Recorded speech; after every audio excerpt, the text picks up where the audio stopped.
Greetings. Hello. My greetings. Well met. Greetings, traveler. Greetings, friend. The pleasure is mine.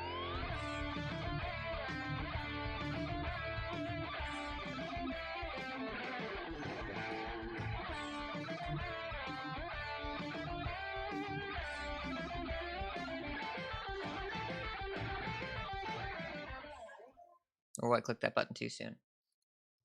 Hello and welcome to Concede episode 281, Hearthstone podcast dedicated to making the competitive side of the game more accessible to you. It is Thursday, March 4th in the evening.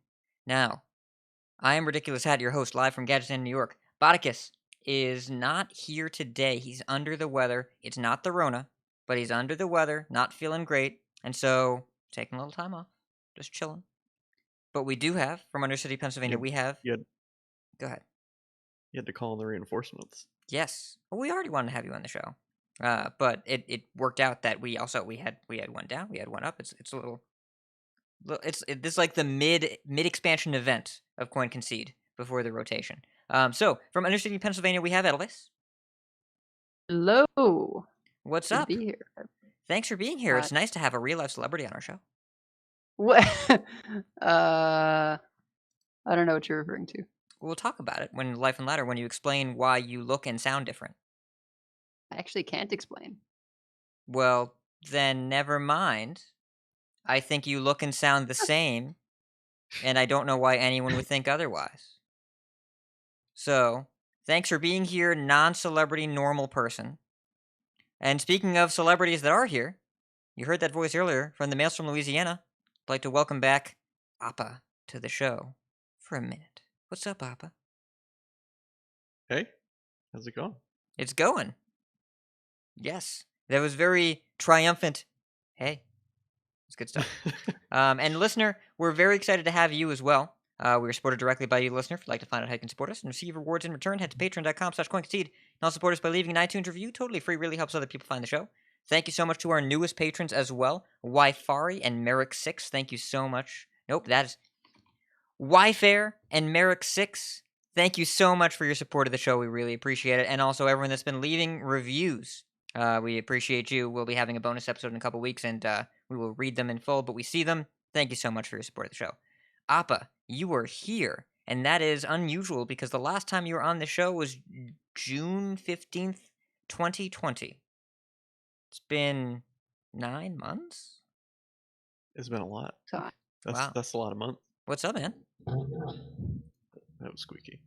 A lot of stuff. Things are different. I was previously misdiagnosed with type 2 bipolar disorder because apparently they share some of the same characteristics as what I have, which is ADHD.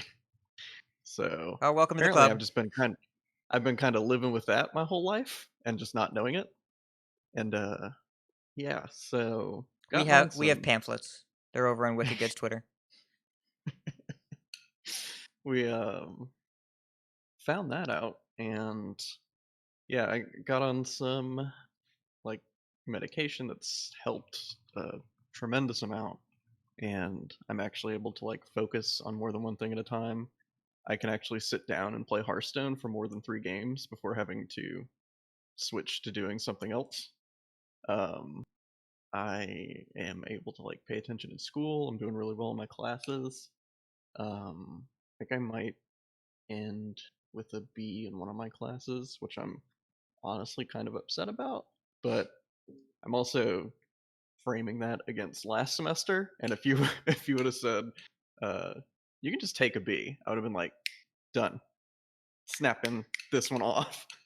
Whereas now it's disappointing.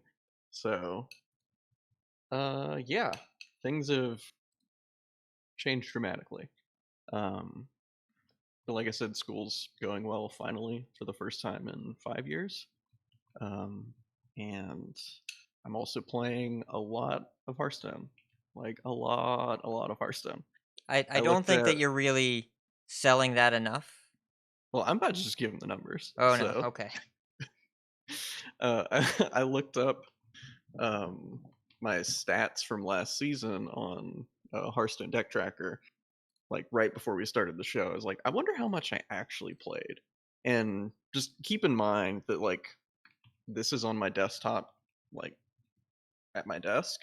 I played about as much, if not more, than this amount of games on both my laptop and my phone also.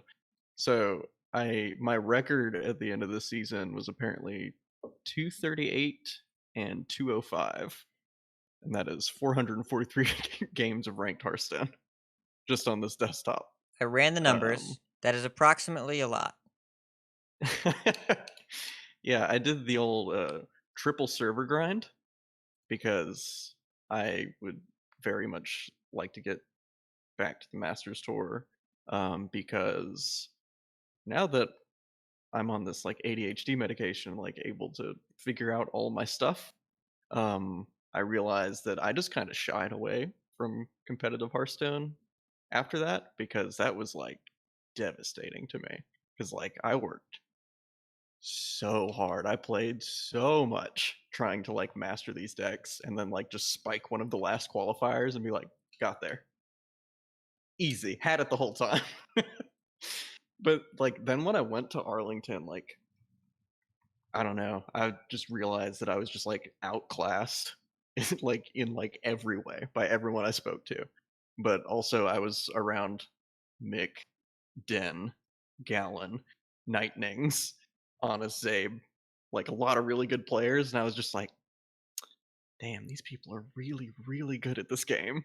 And then after I just like 0-3'd the Masters Tour, I was like legit so upset. I like got an Uber to a Greyhound and got on a bus and went back home. So like after that happened, I was just like, I don't know. I think I like subconsciously shied away from it, and like I don't know. I developed this like weird ego that was like kind of a self-defense thing too. But this isn't supposed to be psychoanalysis of me, but It's okay. I'll trim it in post a little bit. yeah. But anyways, like I'm just getting back on the horse, and I'm like really trying to qualify, and I didn't qualify for Ironforge through either ladder or the tournaments. I just honestly just didn't play enough. But I have been feeling really good about my play recently. I got a top 200 finish on Asia. I think I finished 450 on EU, and then Americas was like 2000 or something. Because I spent like half that month just memeing with random shaman stuff. But yeah, feeling good about stuff. Hoping to qualify for the next Masters Tour. Oh yeah, I lost a bunch of weight too. Almost forgot about that. That's why I put it down here. My heaviest was 217, and as of this morning, I'm 171. So lost the old 46. You lost roughly 1/10 of a pound every ladder game. That's what it is. Just stress from the ladder games. It's every 10 ladder games was a pound. So please don't ladder more, you'll die. I saw a Stephen King movie about that. Away. Yes, but instead of thinner, you'll be winner.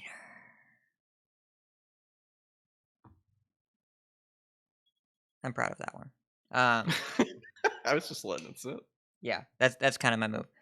Well, hey, it's good to have you visit the show, and good luck in the qualifiers and the grind. And it's a great episode to have you back on because we're gonna during Decksplanations, there's actually a little bit less news than we were expecting. So we're gonna reflect a lot on the Year of the Dragon, which you were playing a ton back then too, and your relationship with the game was very different. So we'll dig into that a little bit. But Edelweiss, how you doing? I'm doing pretty great. I got dose 1 of the vaccine today. Oh wow. So yeah. Technically as a sales associate, I'm group 1B, at least in my area. Philadelphia, along with FEMA, set up the convention center as a vaccination site. They're doing so many vaccines there. It's insane. Like it's kind of Edelweiss, do me a crazy. favor. Yeah. Tilt your mic up. You're supposed to speak directly into the front. Like that? Whoa, yes, that's much louder. Okay. Sorry. No, it's okay. You'll notice that you're that in Audacity you might need to nudge that down a little bit Okay. because if it's clipping when you're talking. No, it's okay. I realized it because I was like, something doesn't sound quite right. Move that a touch down. Okay, I'll turn it back up. Yeah, so my wife and I were not expecting to be able to get vaccinated anytime soon, but just through the grapevine, like my brother-in-law heard about this number that people were able to schedule a vaccine. So he tried it, and when he got through, he just scheduled for my wife and I as well. So that was on Tuesday, and we got it taken care of today. So I'm feeling pretty great about that. Wow, yeah, that's fast. Yeah. And then I have had another windfall, which is the explanation for my setup changing, but I cannot describe that yet because I'm not allowed to. I should be able. Hopefully, everyone will find out about it later in March. But Yeah. Well, for now, congratulations. I think on something maybe. Yes, to be revealed. There's like a Blizzard drip feed of information. But yes, you got new toys. Cool. Yeah. Yeah.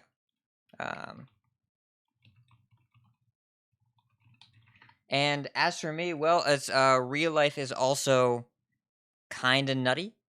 Because my movie theater opens tomorrow. So tomorrow, March 5th, the last time that theaters were open was March 17th, 2020, which makes it roughly 1 year since we did any business. And so this past week has been kind of insane. Just in terms of when you're closed for a year and then you say, okay, reopen, you got a week. I've been doing this work thing that I haven't done in a little while. And that's a new experience. Well, it's an old experience, but going back to work and not having time for 3 video games and multiple podcasts and also like sleep, it's a little different. It's a little different. So it's been nice to have purpose, but also that has impacted my Hearthstone time. And if I'm being honest, I am ready for the next expansion, and I am ready for this one to not be the expansion. It's not even that I dislike the meta. They showed us new toys. I want to play with those. So, soon, someday, eventually, I hope. I'm hoping later this month, but we will see when that is. But we don't know yet. I have been playing a good bit of Hades, good bit of Slay the Spire, and like some Hearthstone, but I found that my win rate on Mondays is low because that win 5 rank games quest, that takes a minute. And on reset, it's doubly hard because people are trying to push, and so I usually don't win a lot on the first, and I usually don't win a lot on Mondays. And the first, I think, was a Monday. So I'm just chilling on ladder until the weekend when I have a little bit of downtime, a little bit of mental energy. But I will probably just play some rogue and win games. That would be my guess.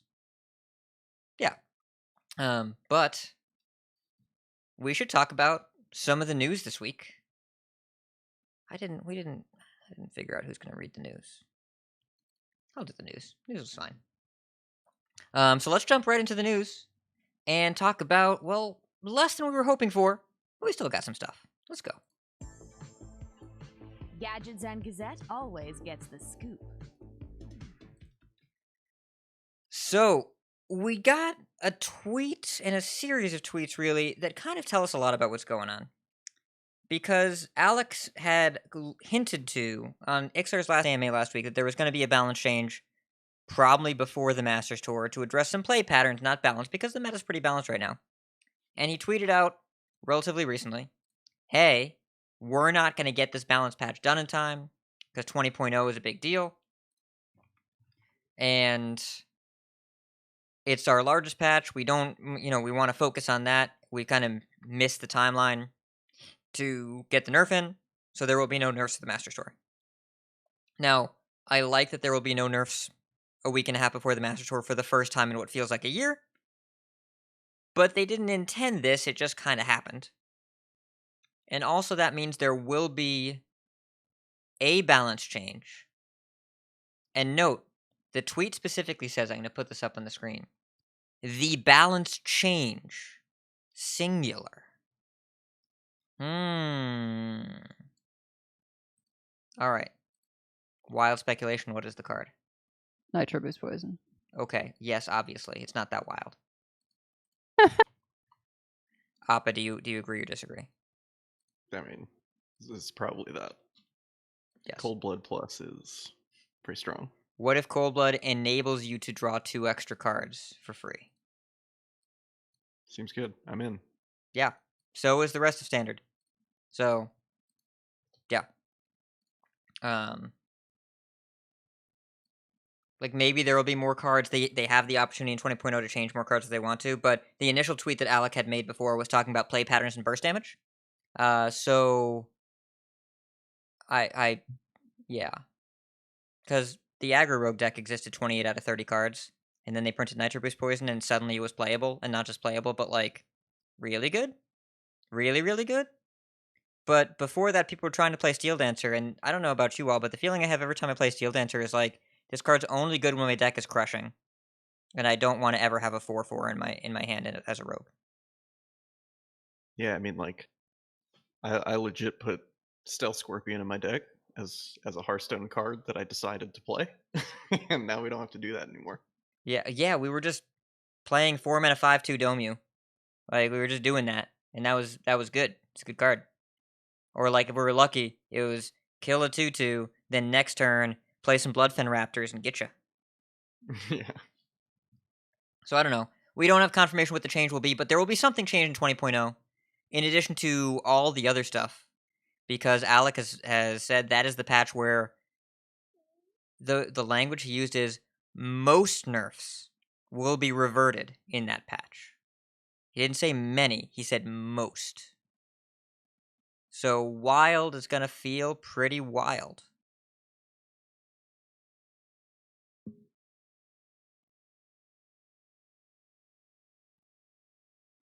Edelweiss, do you have feelings about that sentence? Wild is going to feel pretty wild. It's like, I think the last number that Alec tweeted was, I'm just bringing this to you because I saw you moving your mic, and I wanted to hear how it sounds. And it sounds pretty good, by the way. Good. There are 30 cards, he had said, that he was considering changing. 30. I mean, they already changed one that I'm sad about, which is the Bluegill change. Well, that's it. They might walk that one back, by the way. I would be happier with Bluegill just not being in Standard and having Charge and Wild.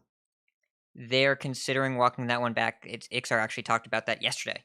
There's a chance that they actually do that. That would be great. Yeah. Not that I think that Corbett called that Murloc deck Lightest Hour, and I think that's a pretty good name. Because it's pretty gross when the entire purpose is just to cheat out a tip the scales and then kill your opponent from your deck. I wasn't thinking to tip the scales. I was thinking that anything can happen. But I guess can't really have one without the other. But both of them kill your opponent, but remember what we did with Allura? You can just do that in Wild and then your opponent dies. So Prismatic Lens. yeah. There are a bunch of different ways to do it, but it was being called Lightest Hour on Twitter, and I thought that was a very clever name. But yeah, there are a lot of reversions coming, and there's a little puzzle, because there's an indirect change to a card in Standard, apparently. And I think the most important thing to take away from this is that I want more nerfs to be revealed in Twitter puzzle form, where developers are like, hotter, colder. But it seems like there's going to be a change, and the card the community has landed on is Wormweaver. And the only way Wormweaver changed, which is a 5 and a 3/6 that Spellburst summon 2 Mana Worms, is if Mana Worm changes.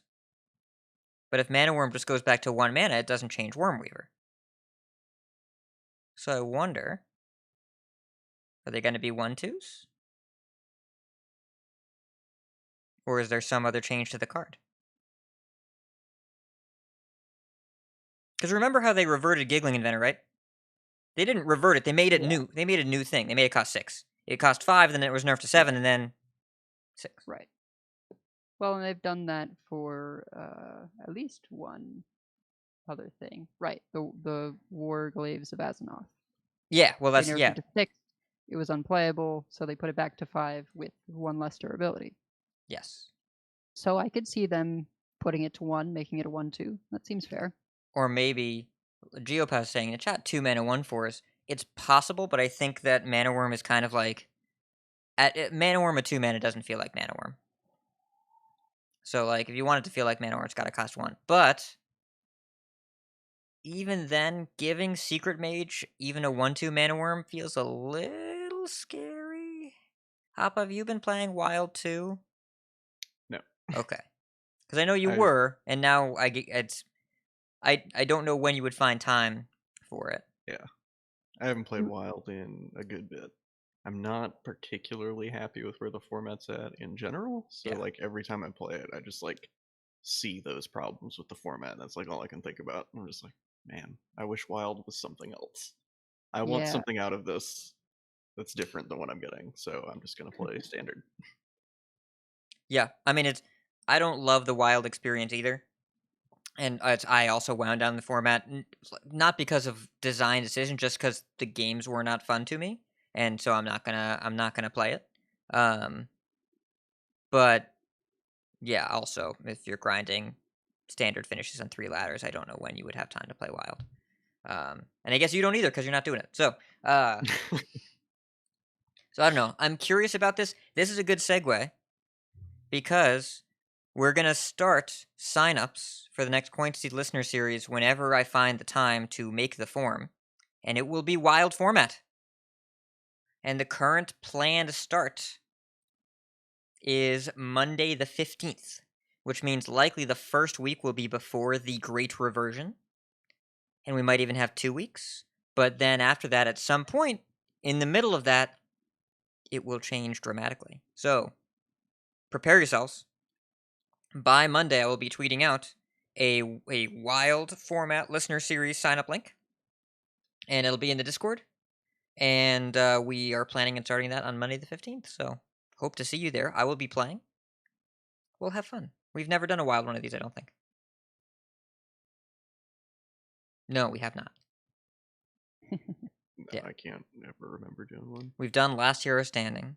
We've done Strike. But I don't think that we've done Wild. Yeah, it'll be cool. Thoughts on any of the above? Want the changes. Yeah, it's...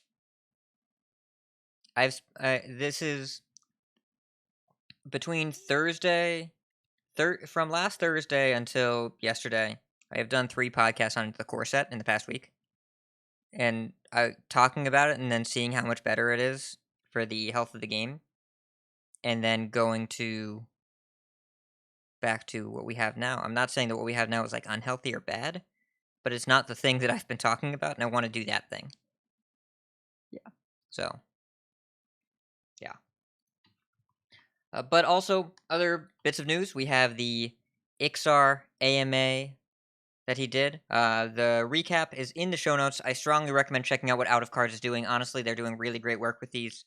As a person that is heavily wired into Twitter, I like looking through this stuff. But it's a lot to catch up on, and having one place to go scroll it all is important.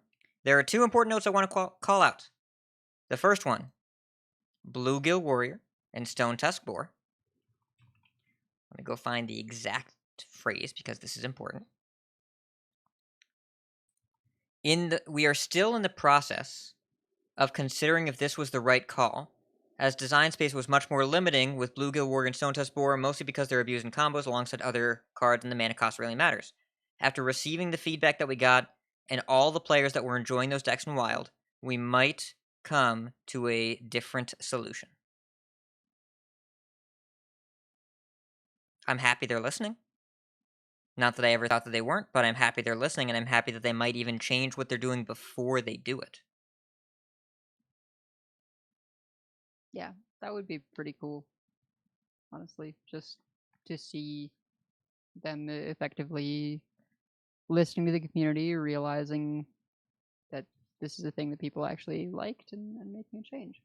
Because, I mean, let's be honest, we aren't necessarily super interested in these combos in standard. Yeah. At least I probably personally am not. Like, I was actually kind of excited to maybe run Stone Tusk Boar in Hunter with Dire Frenzy, because it seems actually kind of reasonable in that way. And if there's enough beast synergy, the hand buffing stuff that's going on in Hunter.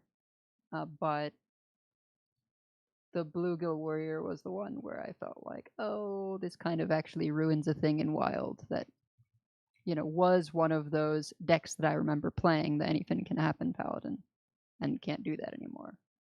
So Yeah, I feel like Bluegill is always used in cool stuff, and then Stone Tusk Boar is just always the villain. It's always just in a busted deck. Like you just have Stone Tusk Boar and your Quest Rogue, and you're just hitting him for 4 over and over, just So- winking at him the whole time. First of all, we all agreed last week in the show, Appa, you weren't here, but we all agreed if they revert Quest Rogue, I am playing the crap out of that deck. 100% I'm playing it in Wild. It's probably not even that great in current Wild. And if they permanently change Stone Tusk Boar, then we lose the boar. But even if they bring it back, how good would it really be, even if it was like completely unnerfed version? It would be... The results will be warped in Wild because one of the best decks is Secret Mage, which is basically just Tempo Mage, which was one of Quest Rogue's worst matchups ever. One of the worst matchups ever in Hearthstone. But that's the thing. I don't think that Quest Rogue competes with current Wild decks, which means I think a reversion would be pretty harmless, which is why I'm going to play the crap out of it, because I'm angling for low 10x. So I'm not pushing for super high legend finishes. I would just play a lot of Quest Rogue because I like Quest Rogue, and I'm not the villain if I play Quest Rogue in current Wild, because there's no Dark Glare in my deck. So, or no rigged fair game. Totally fine. But if they permanently change boar, you can't really do that. At the same time, I agree with the sentiment on Bluegill, but I don't know if like giant chunks of recruited charge damage is a cool thing, or if it just seems memey because it's a Murloc. I don't know. I think it's cool. I mean, because I agree with you. I don't have the same negative reaction to it that I do when it's like boar step, boar step, boar step. It's been a minute, but that's still a very visceral reaction. Oh gosh. Craptasm in the chat just says Quest Rogue with Penslinger, and I just the hairs in the back of my neck stood up because that card's very easy to bounce. it is, yeah. Wasn't me. I'm not a loser. So, anyways, Bluegill's kind of less offensive because it's twice the mana as well, right? So Boar gets used for these wacky combos because it's 1 mana, whereas Bluegill, costs twice as much, so that can mean the difference sometimes between either how early you go off or whether the combo is doable at all without extra mana reduction, etc. yeah, I don't know. And then the other note that's worth talking about here is the theory crafting streams.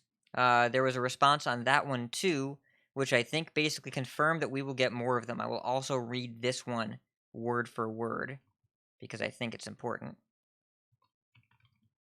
The response was, despite some online sentiment, I think most people are out there looking for ideas on day one, and it can be helpful for that. I also don't buy that players are solving the meta in these events. I think if you talk to players who participate in them, they aren't trying to build the absolute best decks in most circumstances. They are trying to build some fun stuff that might be cool to watch. If we thought it accelerated how fast the meta was figured out in any real way, I don't think we'd do it.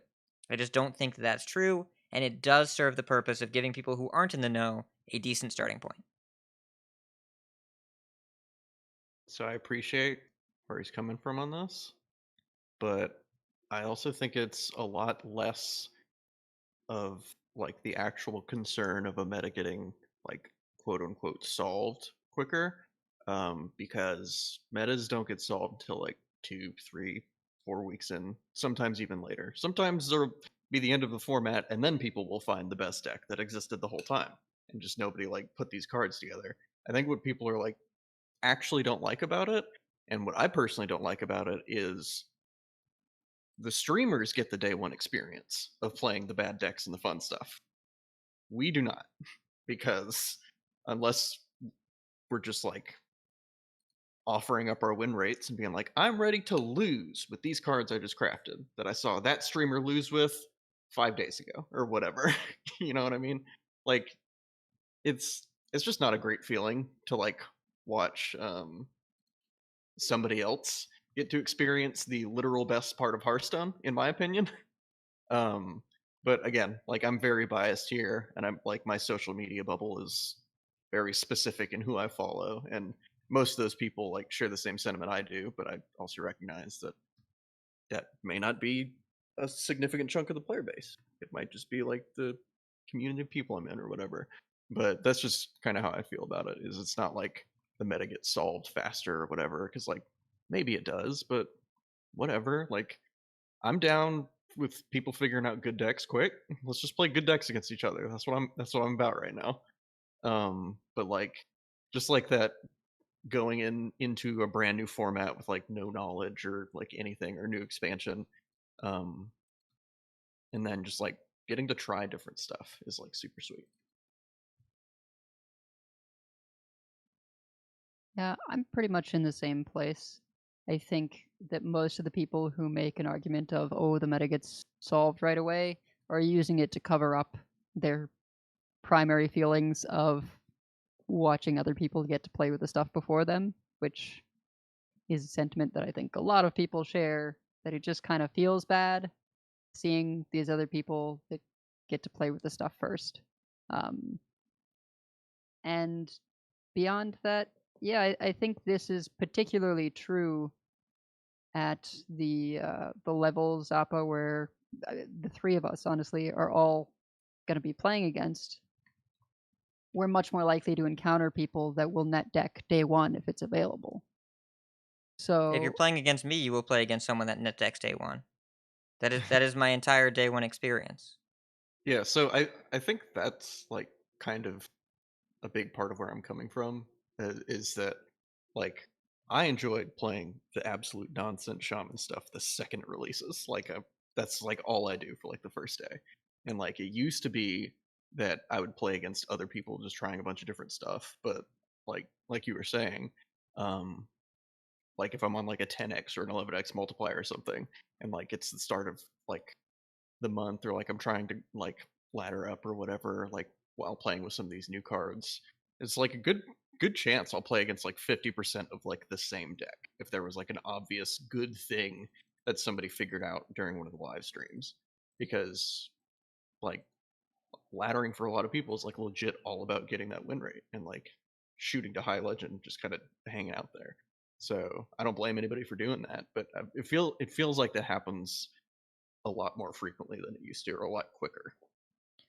Well, and part of it, it's hard to say if Darkmoon Races is a good blueprint, right? Because it was a mini set, and mini sets are they're smaller, but this one was really impactful because of the cards that were in it, combined with coming out of a recent balance change, combined with coming out with a very particular time of year where people had more time to play, going into the holidays, combined with they were right after. It was during a set that was kind of less impactful on release. So the combination of all those factors made a perfect storm. I don't know if that would be replicated going forward, and I didn't expect a mini set to have the same kind of thing for a large expansion. But even if you choose not to watch the theory crafting streams, even if you choose not to watch them, if you didn't watch the theory crafting streams and then you played day one of Scholomance Academy, you played against Pheno's deck because it was Guardian Animals, and people saw a clip and then net decked it. So I recognize the value for the vast majority of Hearthstone's player base, that they see something cool on stream and then go do it because they are otherwise at a loss because card games are hard and they might not know how to discover new things. But the feelings that we've had of the moments where we haven't had these theory crafting streams, which are few and far between in recent memory, were really positive for us, for the highly engaged players. And I expect them to continue to court the less engaged players, because they don't need to be nice to us because we keep giving them money no matter what they do. So, in the grand scheme of things, if we complain about this on Twitter and then buy multiple bundles, don't they should not change their behavior because of us. They I should don't like this. That's- Take my money. Yes, I don't like this. I will show you by only buying both bundles immediately. How dare you, Blizzard? And it's not that cynical. It's more the players that need the help from these streams are getting rewarded by it, and the consequences that we deal with as more engaged players are fairly minimal, but it does just suck a little bit of air out of the balloon, and Darkmoon Races was really fun. So I hope at least for the mini sets they keep not doing it, because that was a really great experience with Darkmoon Races. That's all. And speaking, I go ahead. sorry, before they started doing them, I always enjoyed like putting on a streamer and seeing what they're discovering, what they're figuring out on ladder at the same time as I'm figuring out stuff. Sometimes seeing if we have the same thought process on certain decks, or maybe I'm working with one class and I see what they're doing with another class, and I can get ideas of like what's strong over there. That feels nice to me. That feels fine. Yeah, it's just when it's all beforehand where it's sort of okay, I'm trying to do new things and be creative, but I have to keep in mind these decks like the guardian animals, etc. Yeah, and the theory crafting streams, for Ashes, they didn't matter very much. Because on day one, you clicked green cards until you hit Legend, and fine, whatever. For DoD, you clicked blue cards till you hit Legend. Well, and I guess we'll reflect on this. Saviors was cool. Yeah. Maybe the issue here is that they keep printing obvious broken stuff, and the one time they didn't, because what broken decks did we see from Darkmoon Fair theory crafting? Nothing, right? There was nothing dominant there because the set wasn't as impactful. And that was where they did the Reddit stuff where people had to submit decks and all that, and it wasn't as impactful. We didn't watch, I don't think any of us watched. But it's not as though we walked into what is this day one deck and then we traced it back to a streamer. Maybe Iksar is right about that. Because the last three major expansion releases, Guardian Druid, Demon Hunter, and Galakron Shaman, we didn't really need a theory crafting stream to figure those out, did we? Yeah, Galakron Shaman was just The theory crafting stream was the Blizzard card reveal stream. It was a deck recipe. They did it for us. You just clicked Channel the Tempest or whatever in the client, and then it just happened. We'll talk about that later in the show, but that's fair. Yeah, but yeah, it's thinking about it. The theory crafting streams for Darkmoon Fair, we didn't complain about this for Darkmoon Fair at all, because the new stuff wasn't impactful, and Guardian Druid was only the best deck in the format for a day and a half. I don't know. I feel weird that Iksar may have been right about this and was so clear about it, and I'm like, no, well, but maybe yes. Well, and that's why my argument is that it's a feeling thing, right? It feels bad having people play with the stuff before you, and even if the impact isn't what people describe, the feeling is negative. Yeah. Yeah. Yeah, that's fair. It's, and invested Hearthstone players have feelings. Yeah. You know what, Edelweiss? Because of what you said, I'm going to go write a twit longer later. I think that's what the situation calls for. Just kidding. Don't write a twit longer. Just don't do it. But card reveal date, speaking of these streams, we don't know when the theory crafting streams are going to be, because we don't know when the release date's going to be, because we don't have a lot of information right now. And Ali Straza was apparently talking on her stream earlier today that there is a reveal on the 19th. And we were thinking that the patch was going to be on the 18th. But remember in the AMA that that Iksar was worried about the set slipping to April and they didn't have a firm date? I think we're probably slipping, right? Is that what's happening? Possibly. I hope not, but I'd rather that they take their time and make it what they want and have it released smoothly than that they push it and there's glitches or something. Look, Yeah. if it takes them a little longer to not print Galakron Shaman, sure. Yeah. Well, and also they're reverting like 30 cards in the wild and changing the Yeah. classic set and adding a core set and adding a classic format and stuff and things. Yeah, they got a lot of stuff going on. So And also work from I home. don't know. Yeah. I'm having fun with this meta still. So Yeah, there's still gas in the tank, but they told us about the new things. I don't want to wait. well, It's fine. Yes, to quote Mad at Arms, wise man in the chat, it's not like it's the biggest update in Hearthstone history or something. Spoilers, I think it probably is. It's one of the top 3 or 4. There's the creation of the standard format. There's the creation of Battlegrounds. There's the creation of Demon Hunter. And there is this. Those are, I think, the things that might be in contention. But I think this is still the biggest of any of those, right? It's an expansion at the same time as core set, reverting nerfs, like putting stuff into wild, implementing classic, maybe? It's a lot of stuff, but also remember for the Ashes of Outland news episode, we had 8 pages of news in the show notes. Like, I don't know. It's hard to keep up with all the stuff they do these days. And Battlegrounds, they made a second game and put it in their first game. That's also pretty large of a thing. Yeah. Like, it's less quantity of updates, but they made a new game and said, "Hey, do you want another game in your game? Because we got 2 games now." I mean, they're working on that too. Yeah. Oh, yeah. And they're working on the 3rd new game next to our other 2 games. I don't know. it's just an assembly line of sweetness right now. Yeah. It's Team 5 good. Good Team 5. Thank you for game. Gives me some time to actually play some RPGs, chill out a bit. Yes. I have been very much enjoying looking on the Steam store, the Switch store, at all the cool new games coming out, and then playing more Hades and Slay the Spire. That's been a really fun exercise. So I look forward to doing more of that, and I'm glad that I have more time to look at really cool games that are coming out and then not play them. So let's briefly touch on tournaments.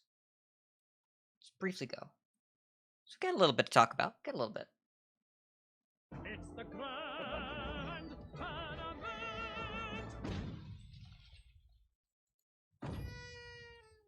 All right.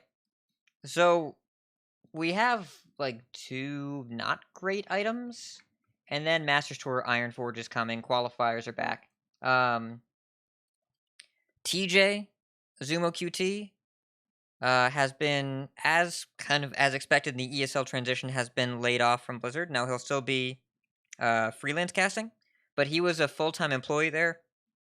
That also kind of shaped the Masters Tour broadcast and the coverage there. And now ESL's taking over that job. So after what we heard from Abar a couple weeks ago, I don't think this is surprising, but it's still kind of a bummer, right? Still just kind of sad.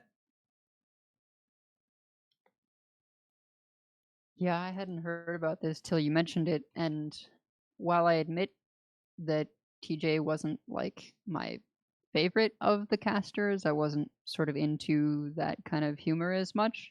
It was still kind of iconic having him, especially with why am I blanking? Frodan. Oh, Or I wasn't Admirable. thinking with Frodan. Admirable, yes. Yes. TJ Admirable was like the duo that was just very memorable and over the top and goofy, and like, it was nice to see them, even if it wasn't, my favorite style of casting. It was so memorable and sort of ingrained in Hearthstone esports that like you could always expect them to be there. And I don't know, it's kind of a strange loss. Yeah, it's. I don't know if ESL running events is a bad thing, but I know that the transition has been very visible, and the esports program did not have a lot of goodwill to spend, and they spent some anyway. Having visible employees announce that they are being let go because of a change to the program's execution is just kind of hard to stomach, and it feels, even though I don't think that outsourcing esports to an esports company is a bad idea, when you already have the litany that Hearthstone doesn't care about esports, and then they fire a bunch of visible people that have been working on the game for a while and love the game, that doesn't go over well. So I don't know. It doesn't feel great, even though like it's. I am Team Raven and Saddle. I like watching Raven and Saddle cast. Like that is the duo that I enjoy the most. And TJ's style was. This isn't about his casting style because whether we liked it or not, it's about a dedicated tenured employee that's given a lot to the game. Doesn't seem like they're being treated all that well, and I can't think of too many stories of people coming out of HSE Sports where they said they were treated well. That's kind of what's missing. There aren't a lot of people like, yeah, the program has been really supportive of me and friends and has always been something I can lean on and trust and be reliable. Maybe Lorinda would say that, but I don't know. It's not a great look, especially when paired with this other thing that happened. Edelweiss, do you want to explain what happened here? Because you read it over and had feelings. This was deeply concerning. Like, as someone that has run tournaments, in particular has run Conquest tournaments. But honestly, anyone who's a player would be upset by this. A player and a Fern had an issue in qualifier number 107 where her opponent clearly didn't know the Conquest rules and thought that she was in the wrong for having queued a deck that she lost with. That would be last hero standing rules. The admin gave her a warning for this and totally threw her off balance because she was confused. That's not how Conquest works. So she went and was looking up the rules to double check and make sure the player's handbook hadn't changed, that things hadn't somehow gone from Conquest to last hero standing. Found the section in the rules where it said how Conquest works, basically. And it like messed up their series ultimate. Like it was, you could consider it sort of directly why she ended up losing the series, because she was distracted trying to figure out this stuff. Eventually another like senior admin who's actually on the Hearthstone side came over and was like, confirmed, yeah, okay, that's not how Conquest works. We're taking, we're reverting the warning, but like nothing they can do about the result of the match, I guess. It was a complete mess. You should check out her Twitter with the screenshots of the messages, but it's, clear incompetence from that initial admin. And I understand they're new to this, but like, if you're unsure about something, don't just make a rapid fire call. Like, try and figure it out. You should be the one checking the handbook, not the player. Shouldn't there also be like a hierarchy of admins or something? And there was, definitely. and it was escalated, but it was in the match. The admin that was wrong said you have to regame, and then the opponent actually messed up and requeued a deck that they had won with, straight up playing as though it was LHS. And Right. the person reporting this was the one that ended up with the warning, which got reverted by the other admin who she did escalate to, but the damage had already been done. I'm hoping she gets a courtesy invite. But and also in reply to this, Jeff Foster, also known as Rhythmic, who is a very experienced and visible admin, I would consider him like, I don't think he's officially the head of the admins, but he does a lot of admin things, and said that starting this weekend for the foreseeable future, the qualifiers are exclusively being run by the old admin team. Only the old admins, that ESL admins are not being used at all. So I think that this interaction, combined with probably other concerns that didn't get as much airtime, led to Hearthstone Esports walking back the replacement admins a little bit. So I don't know. I this is not a good look for a program that is out of second chances. And with the prize schedule being released and it being a dramatic reduction overall, which is, again, understandable because they don't have to account for travel costs. Like, everyone just logs in and gets money. But it's still, even if I can explain it, it doesn't feel great. It's not a great feeling. And Hearthstone esports players that were saying, hey, I was making real money off this, taking something away, even if they lose a cost as well, the program is troubled. It is a troubled program. And Collegiate Esports as well responded to a tweet, hey, we're not casting any of our events this season. It's hard to say this feels like a focus. It feels like it's not a focus. And with the prizing issue, it at least you were guaranteed something for qualifying to the Masters Tour before. Now you need to make it within the top half once you get there. You have to be, I think, within the top 200 to get that same, starting point of, it was $500 before, I think. Yeah. And then they put it to $850 or something. And you think about Dog won 100,000 for that initial Masters Tour event, or very early on one at any rate, and now first place is 25,000. It's noticeable, and it doesn't feel great. I mean, there's 6 of them over the course of the year, but I mean, you have to really nail it every time to get anywhere, and there's not enough third parties with substantial prize pools to compensate.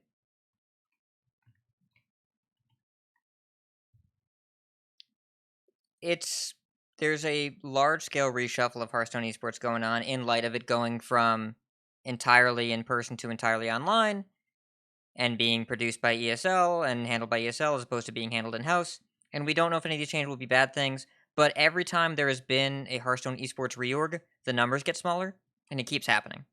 And reassuring players feels pretty hard to do in a genuine way right now, because the viewer numbers are down, and the prize money is down, and a lot of the people are leaving the program, whether they want to or not. It's hard to sell people on Hearthstone esports right now, and, well, to quote Language Hacker in the chat, it seems to be boiling down to the fact that competitive Hearthstone is not a viable career path. So, we'd like to have more positivity here, and we're excited to see Masters Tour Ironforge, not this weekend, but next weekend. But it's hard to be positive about this particular aspect of the game right now. I think that's fair to say. But Appa, you've been grinding it pretty hard. I mean, do you have opinions, or at this point are you laser focused on just the winning the games? I don't know. I'm just playing the video game. There you Trying go. to play it well. That's where I'm at. The mindset of a true competitor, ladies and gentlemen. Hey, Hearthstone esports is dying. What do you think? I don't know. I zoned out. I was thinking about mulligans. Never change, Appa. But let's get out of the doom and gloom, because we have, well, Year of the Dragon is leaving us in the very near future. We want to make sure we remind everyone of what that was all about. So let's go.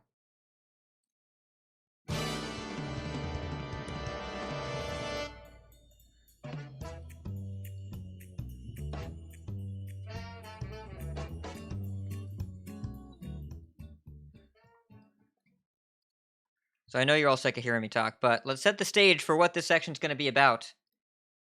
Because Year of the Dragon. Year of the Dragon was... when was this? This was April 2019? And there were 3 very, very impactful sets. And, we were all playing a lot back then, and it felt 2 years ago was a long time in Hearthstone time. This was pre-Rona. It was events were in person back then, and things were different. We hadn't really met Ben Lee yet. This was the first set after when Rise of Shadows rotated in was when Gen and Baku left. So it was Rise of Shadows is actually the only set in the last 3 years of standard Hearthstone where we didn't have a build around defined by deck restrictions. Because we had a year of Gen and Baku, then we had Rise of Shadows, and then we had Highlander cards. It was just this one expansion where we didn't have either of those. And you had to play, and playing 2 ofs was just the best way to go. So, to look back at the Vicious Syndicate report number 129, a month after release, the 2 best decks: Dr. Boom Mad Genius Bomb Warrior, he costs 7, and Raiding Party Rogue with Myra's Unstable Element. Fun fact, I was going to have Appa read this section, then I got to that, and I was like, I'll take this one. I got this one. Because Appa and Myra's Unstable Element didn't have the greatest relationship back then. Of note, Leroy was in Standard.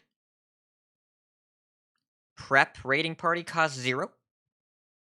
We were still playing a lot of Ziliax, but I know nobody's surprised by that.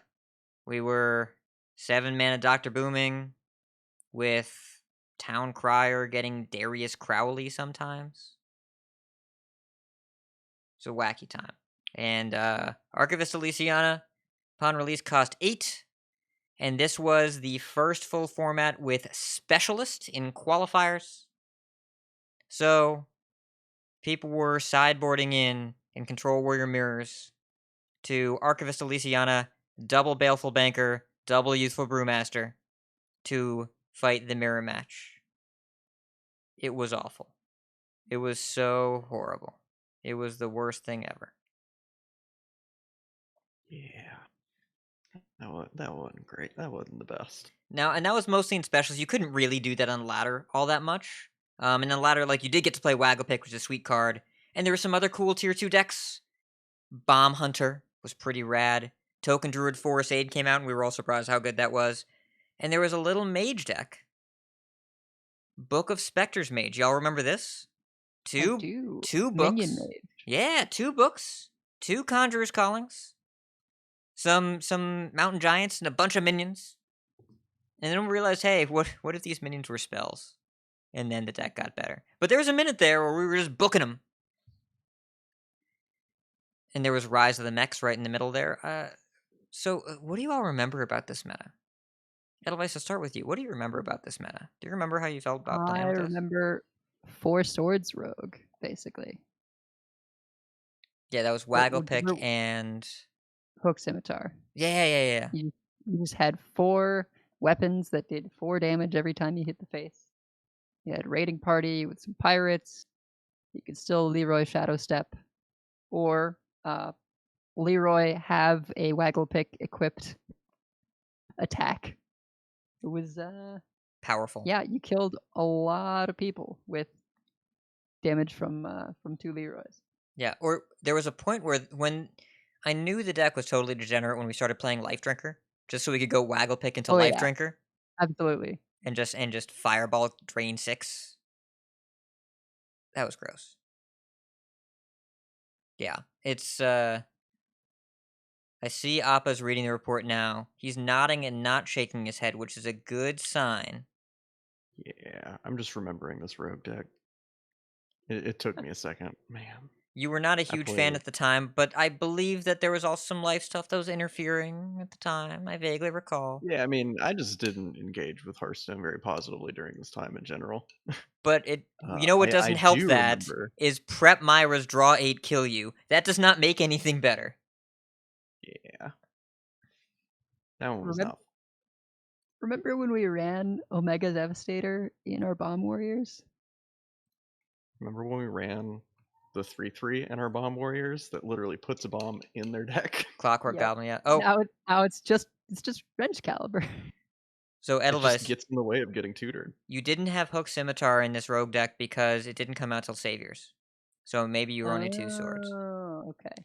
What I Gotcha. remember the most about this meta is I was commuting to the city via train at the time, and I stopped playing Hearthstone on the train because the average game length with Bomb Warrior being everywhere in the format with Dr. Boom was too long. And we got an email from, I think it was Goben, who, they write into the show all the time. Big fan of the show. And they said that them and their friends were having trouble sticking with the meta because the games were too long.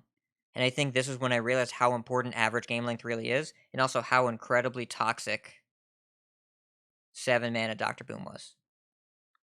So, about 6 weeks into this meta, they nerfed Evil Miscreant, which, for those of you that don't know, and you may not realize this because Evil Miscreant has never been cut from decks ever for any reason from the day it came out till the day it leaves.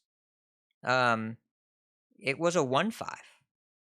Yeah, I think about that card right now as a 1/4. I'm like, What that's a still really good. misprint. It's just a typo. What? Someone hit the wrong number and they sent the card out the door, and a week later, they're like, ah, crap, Ricky the intern just messed up the 5. Damn it, Ricky! And then it took them 6 weeks to nudge that, but also they nerfed 0-mana draw 2 pirates and a weapon. So Raiding Party went to 4. It's now back to 3. Prep went to reduce by 2. And Elysiana went from 8 to 9, thank goodness. I enjoyed this meta as well, but it definitely had some problems in the beginning. And it also felt so different.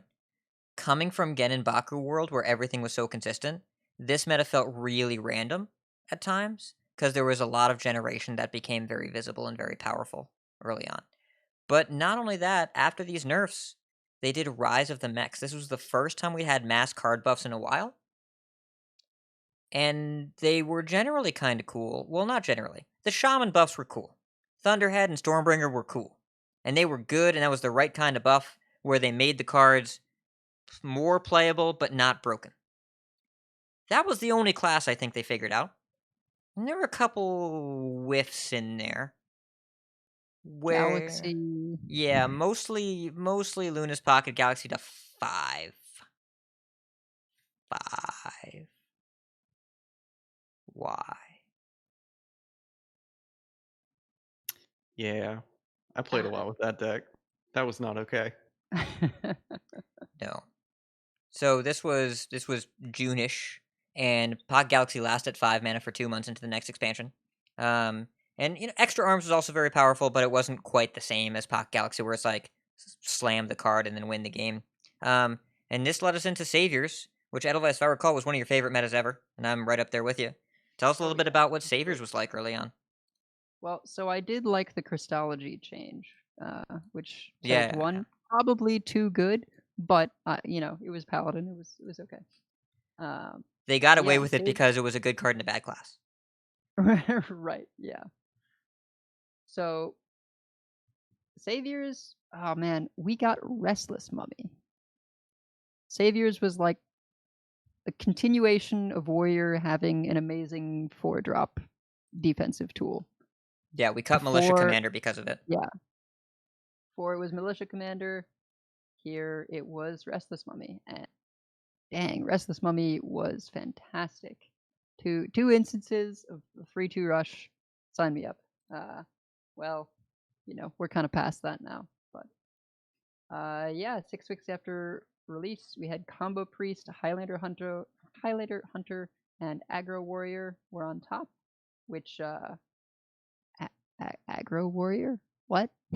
That was the Bloodsworn Korkron deck. Remember the original Bloodsworn Korkron deck? We didn't have Warmaul, we didn't have Skipper yet, but we were playing... Right. Arcanite Reaper was in the deck. We had Leroy, and we were doing, like, Bloodsworn Kork things. Deck was sweet. That's why. Leroy. So, speaking of that, I was on Donkey's website earlier, and I was, scrolling through my... results, because I'd actually never been on the website and looked at my specific name, and it shows you a bunch of your qualifiers that you've played and everything, and one of my higher ones from that qualifying season, I was like, what is this Warrior deck? What is this Arena Draft that I'm looking at right here? What is this absolute pile? So I put it up on the screen. This is this is like enrage aggro is what we would call it now. Red Didn't we have, Band like, Wasp. Red Band Wasp? Red Band Yes! Wasp. Yep. Frothing right. We're Berserker. bringing the heat, dude. Yeah. Yeah. So Red Band Wasp was a 2-mana 1/3 with Rush, and then when it was damaged, it had +3 attack. And Town Crier is the card that held this class together until we Absolutely. got a new 1-drop and Risky Skipper to do that for us. Town Crier, 1-mana 1/2, Battle Cry, draw a Rush minion. Card's awesome. Super duper good. Really powerful. But we were playing with some of the Reborn minions, Temple Berserker in particular. And this deck had Frothing Berserker, which that's a card where if you can ever reliably stick that minion and then have minion combat happen around it, then you're really happy. That's been very ambitious lately with the amount of rush they've had in the game, but it actually kind of worked with this deck. And Bloodsworn Mercenary back then was a 3/3. So you would just jam it on an early minion and have a spare 3/3. Now, the list that we have here up on screen from the Vicious Syndicate report, this is number 141, had Grom. Some lists instead played Octosari, because you would just play it when they were at a low life total, and Right. either they trade in and refill your hand, or they don't and they take 8. So yeah. But also, yes, Leroy in a Rage Bloodsworn was good, especially with the Rampage on top. Yeah, down in tier 2, we had Quest Druid, Mech Hunter, Murloc Paladin, and Control Warrior. I definitely remember seeing a lot of Mech Hunters. I kind of went back and forth between hating the deck and loving the deck. It was somewhat linear, I think, and got kind of samey pretty fast. But, you got to make big mechs. That was kind of cool. And I really enjoyed having the poisonous, missile launcher. That was Oh, fun. yeah. Venomizer missile launcher. I remember that. The old hope they don't draw it. Oh, guess I lose. Yeah. It's like I'm at 30, but I require my minions to stick on the board. Ever. So Can I All right. interest you in a Mechano Egg and a Kangor's Endless Army? Oh, Yes, you can. Those were great. I love that sounds like a delight. Yeah. I won the listener series that season because it was locked decklist for the top 8, and Warrior was really good. So I'm just going to play Kangor's Mech Paladin, and then it's just this bunch of really annoying mechs, and it could not beat any deck except Warrior, and I played against 3 Warriors in a row and won. Easy game. Also, Easy. we kind of glossed over the combo priest in the top tier.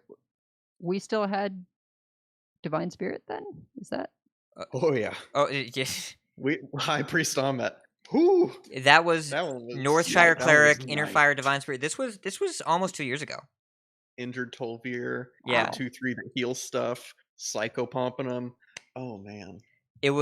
This is one of my I love favorite. this deck. This is one of my favorite decks ever.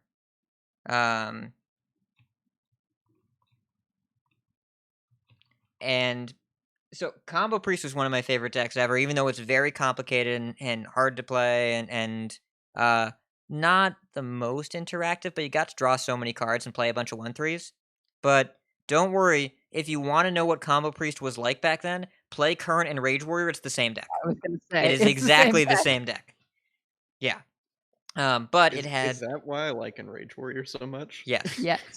Except there was a brief moment where Combo Priest had 2 mana extra arms, and that was just you would just play a 1-drop, and then you would just boop it, and then you'd boop it again, and then you'd kill your opponent.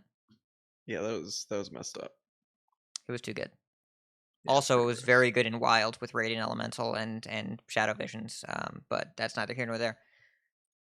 Yeah, Well, I loved Saviors so much. Even before the nerf to Luna's Pocket Galaxy, it was pretty cool.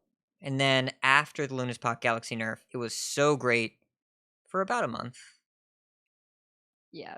They put Conjurers Calling to 4, Luna's Pocket Galaxy, back up to 7, Doctor Boom to 9, extra arms. They reverted the buff to put it. Oh wait, no, not entirely. It was like No, they wait, just was it straight 2 up and 3? reverted the Oh, buff. They just moved it back to 3. reverted it. Okay, yeah, they put it back to 3.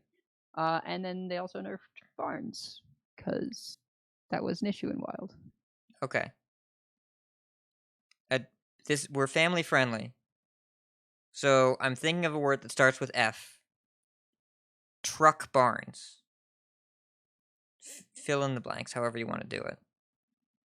This was the 2-week period of Hearthstone where every day when I logged in, I would dust barns. And then every day when I logged out, I would craft him again at the same cost, so that when I logged in next, I could dust him again.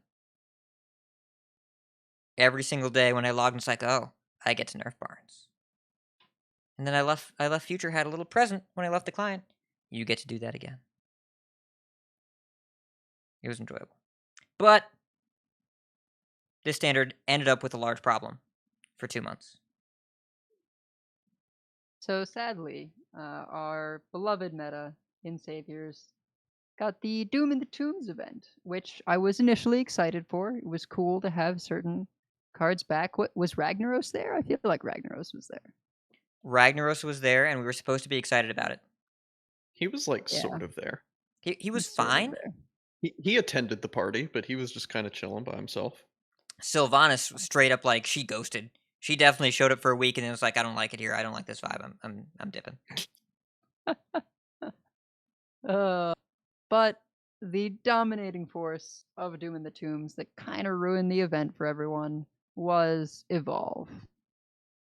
And even though we didn't have Doppelgangster, which is what we used to use with Evolve, we had bunnies, which was kind of worse because it happens earlier. We still have Desert Hare now, but we don't have Evolve, so it's fine.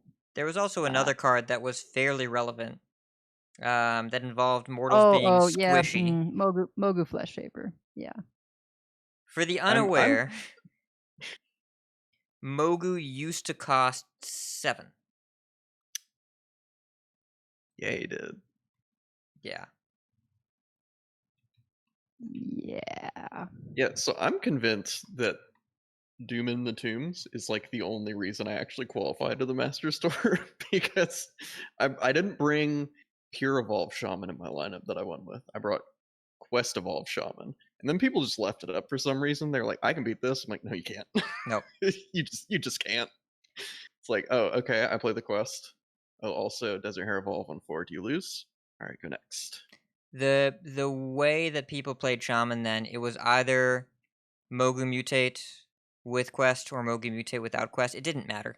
It was irrelevant. Well, without Quest was like I think more powerful overall because you also played Spirit of the Frog, and you got to like do that whole thing. But I don't know. I thought Quest was sweet. Quest. So I loved Quest Shaman outside of Doom in the Tombs. Right, it was really, really fun and like kind of okay, but it didn't win as much. And then they gave it Evolve, and it was way too good. And this was an event they were working on making BGs during this time, so of course their focus was elsewhere. And about halfway through the event, Mike Danae gave that relatively famous interview like it takes too much time to spin up a patch, and we very clearly surmised that just meant everybody in the office was distracted by BlizzCon and BGs. And it happens, right? That's a thing that happens, but you know, it was not the most pleasant 2 months, and it seemed like the easiest fix in the world, and we couldn't explain until we saw BlizzCon why they were waiting, and then we figured it out. They were doing other stuff. I think what was sad was that it carried over into Worlds. Yeah. And it would have been nice to see not that Evolve Shaman in Worlds. Yeah. Though Lion got the sweet win, and because of the meta at the time, it was the first time that Rogue did not win Worlds. It was Edwin. Edwin got the blemish in his perfect record, and we got to see Lion win Worlds with a rag shot. That was pretty rad. That was pretty amazing. Lion's so cool. I have to rewatch that. That was a good Worlds. I strongly recommend being there. Big fan. Good event to be there for. And then, well, we had one more set this year, kind of, like 1.5. Appa, tell us about Descent of Dragons a little bit. So, Descent of Dragons was a strange release because this is when Galakron came out, correct? Oh, yes. Remember watching the Galakron reveals and reading the blog articles and then spending like a week trying to explain to each other what the card did? Because it was maybe the most complicated mechanic they revealed live, and it was not a good elevator pitch. It was hard to figure it out. Yeah. I saw the shaman cards, and Bodicus thought Dragon's Pack was just a pile of stats. And Miss you, Bodicus. yeah, we do miss you, Bodicus. I gotta get a good dig in there while I can. Yeah, we have a Ferrocat note later in the show notes. Don't you worry. Yeah, I just remember looking at the Galakron stuff and being like, this looks really good. There's like no way it's this good, right? There's like no way. Well, the Galakron Shaman stuff. I don't know if anybody got the Galakron Rogue stuff right. We would figure that out later. Shaman was the one where we saw it on stream and we were all like, why did they do this? Like in the preview stream with Crip. We were like, why did they print this? Yeah. It was pretty good. But I mean, that one got fixed pretty quickly. How long did it take him to patch that? 9 days. 9 days. Oh, we had 9 days with that? That was the first time when we thought like, wow, this is the fastest they're ever gonna nerf. Oh, that's right, because I recrafted Zentimo after I had disenchanted him. And this is there's a term that I use in podcast now, the Zentimo problem, based around this era, where you make a niche legendary for a deck that ends up getting nerfed and that card doesn't get nerfed. So you just stuck with Zentimo. Like, he's just in your collection now from last expansion, and he rotates out in a month, and you've never played him before, and you'll never play him again. And where's my dust? Yeah, I had a golden Zentimo before I played in that qualifier, and he was golden, and I had to get Finley for that qualifier, so Zentimo turned into a Finley. And then Descent of Dragons hit, and I'm just sitting there looking at deck lists. I'm just like, that Zentimo is smart. I need that. All right, guess we're recrafting him. Not in golden this time. Oh, so have to pay respects. He didn't cost you 1,600 dust. He cost you 3,200 dust. Mm-hmm. Yep. And then they nerfed Invocation of Frost, and I'm like, this card's dead again. Sweet. Yeah. I think what's also sort of sad about that was it was a case of the card's position in time, right? Like if we reverted all of the nerfs to Galakron Shaman and put it in the game right now, people would try it and it would be okay. It would be pretty good. Let me rephrase. It would be pretty good. However, you could clear it and then they're done. Because the issue was it was very consistent with Spirit of the Frog, which is no longer around. Okay, so it's and we don't have Shutterwalk anymore. Like And Frog and Shutterwalk, and we don't have Shutterwalk anymore. So after that first board of 8/8s, you're kind of out of stuff except for just like rushing 2/1s. Yeah, we had Shutterwalk. We had Electra Storm Surge for after you cleared those boards. Then you went Electra Pack. Right. It was Electra Pack and Vargoth Pack. Yeah, we had Vargoth Pack.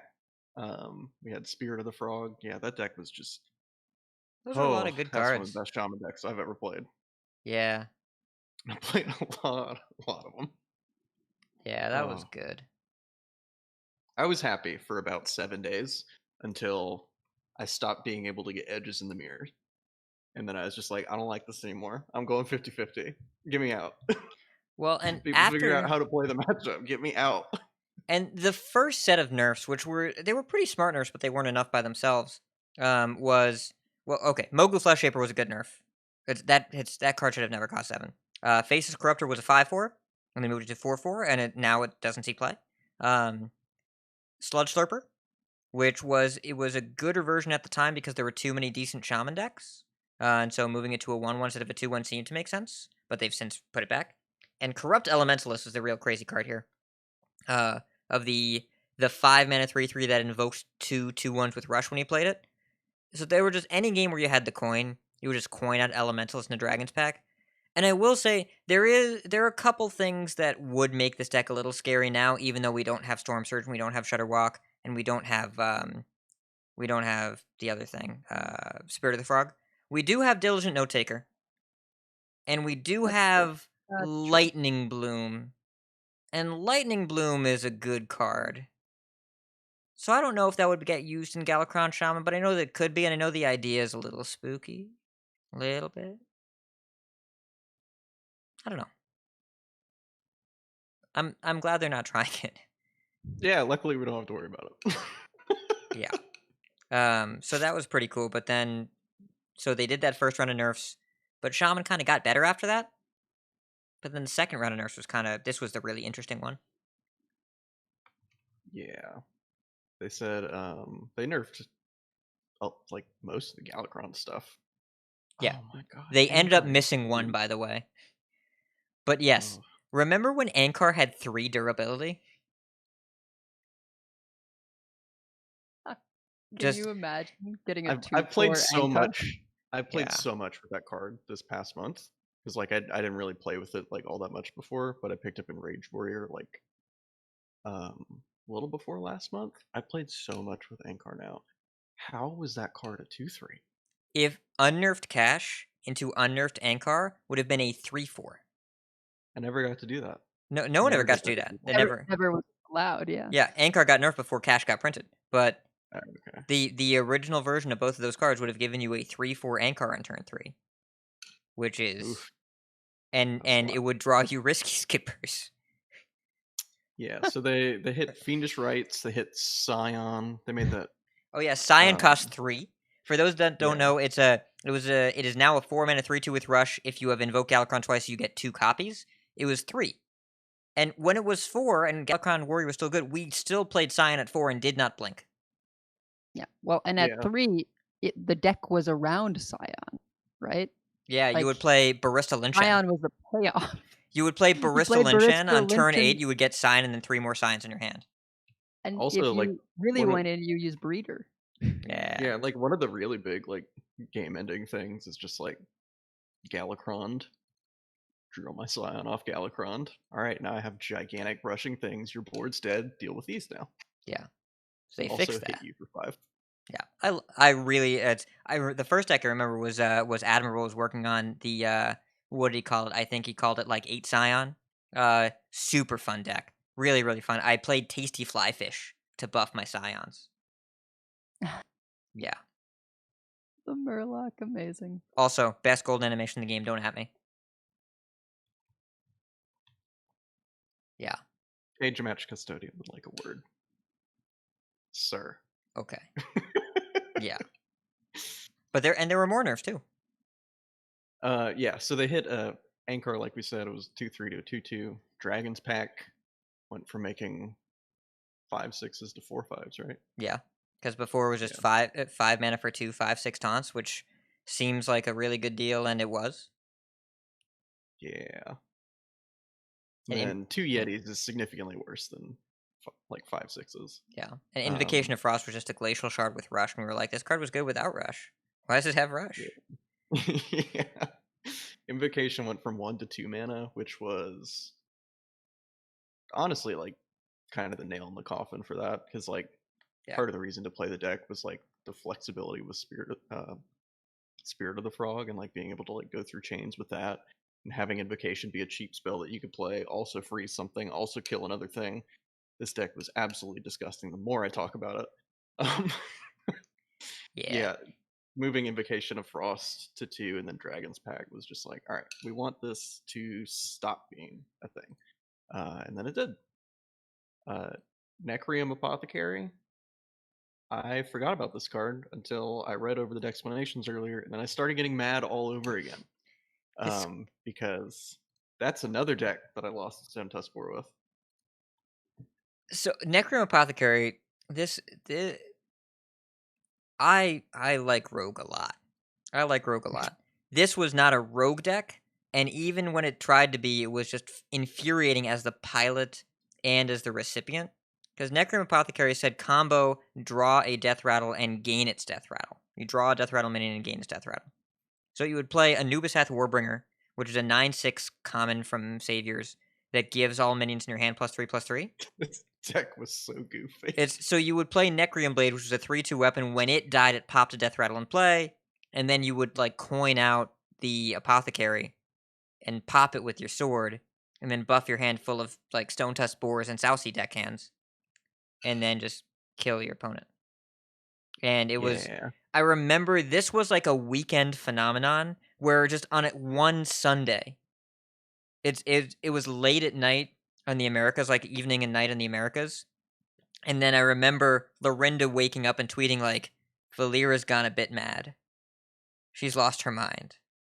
It's because it was a Reddit darling that we thought was a meme, then everybody started playing it, and if you hit Apothecary on curve, it was unbeatable.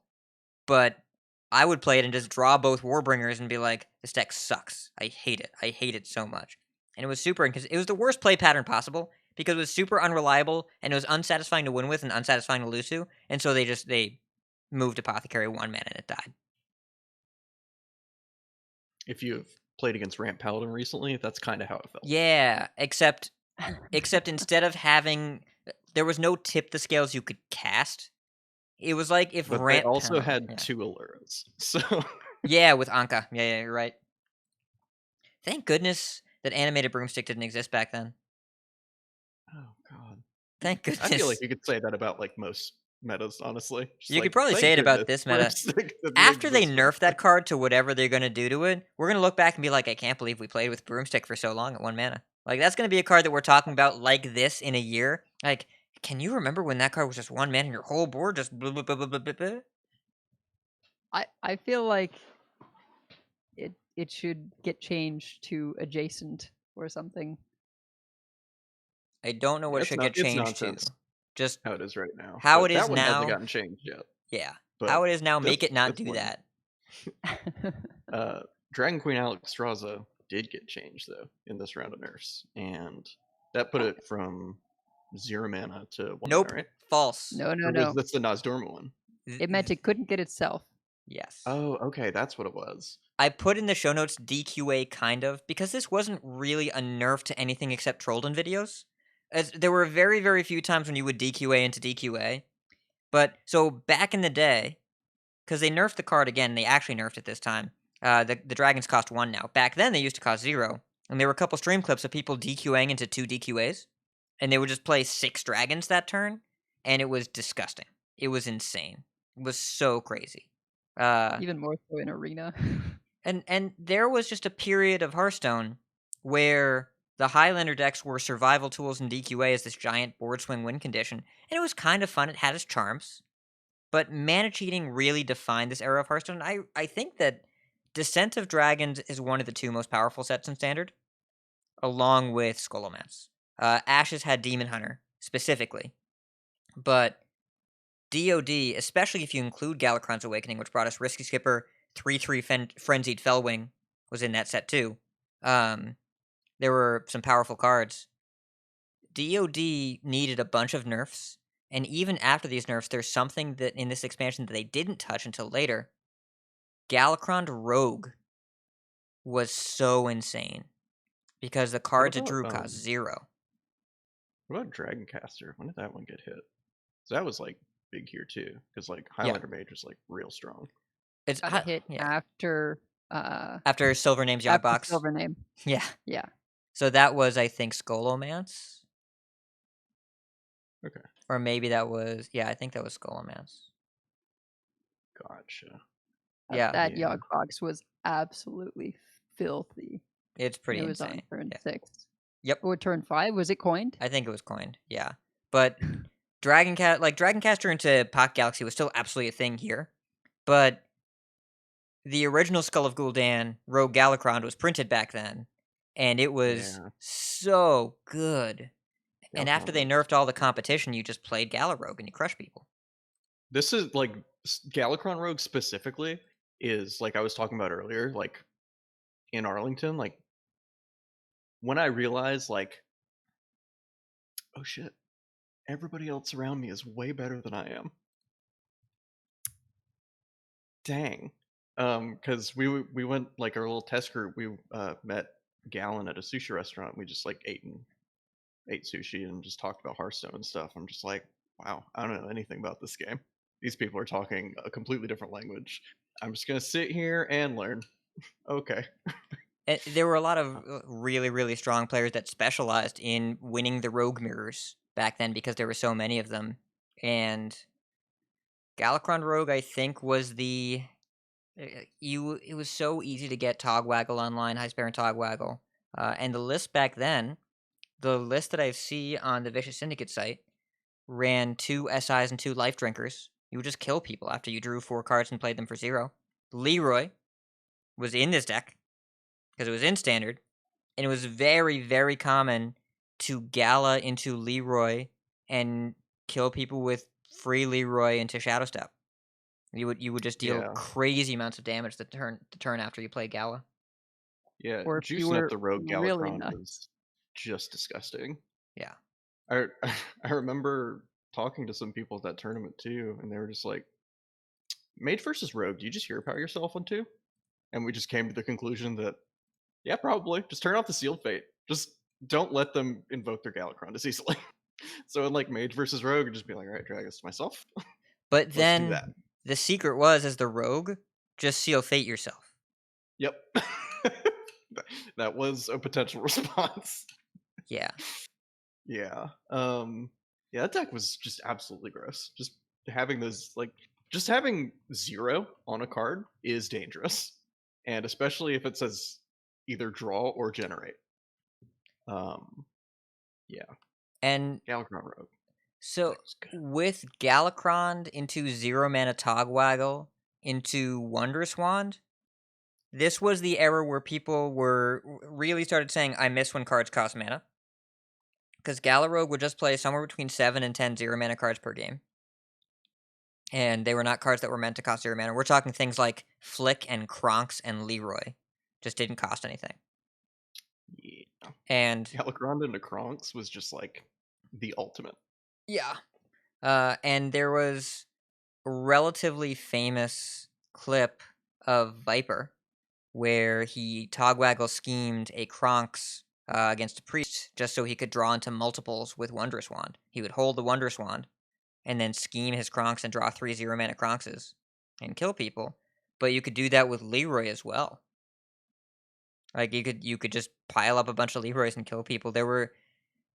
It was different, and looking at how good the meta is now and how cheap the average mana curve is, it seems like this deck has too much expensive stuff, but it didn't. Oh yeah, I mean it could be like pretty clunky, but like the fact was like you just hit a Galakron and then just you fixed your mana problems. Yeah. You've gained 5, you have probably killed some stuff early on.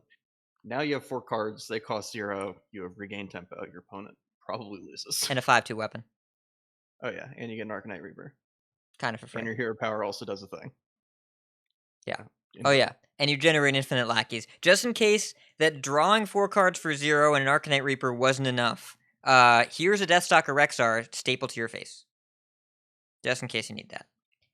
And we got Galakron's Awakening too in this era, and there was so much change it was hard to keep up with because we only had a couple months to really experience what a Risky Skipper was like, and it was very good with Acolyte of Pain and Galakron Warrior, but we didn't quite figure out till later in this expansion that we wanted to go Smith Bloodsworn, and then it took a rotation, a new class existing, and the mad genius that is No Hands Gamer to figure out those last few puzzle pieces.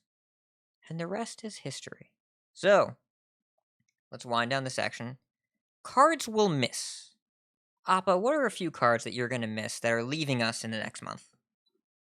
I'm gonna say Pharaoh Cat because I argued that card was a good card on reveal and turned out to be. I mean, it's fine. Like you play it in Rogue and you're not unhappy about it.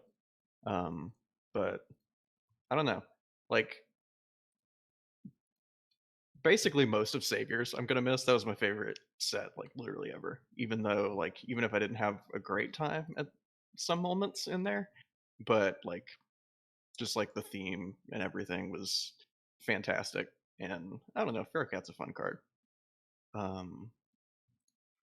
And Bloodsworn Mercenary, which I wouldn't have said last month, but this month that's quickly become, or 2 months ago I wouldn't have said that, but last month it became like one of my favorite cards ever.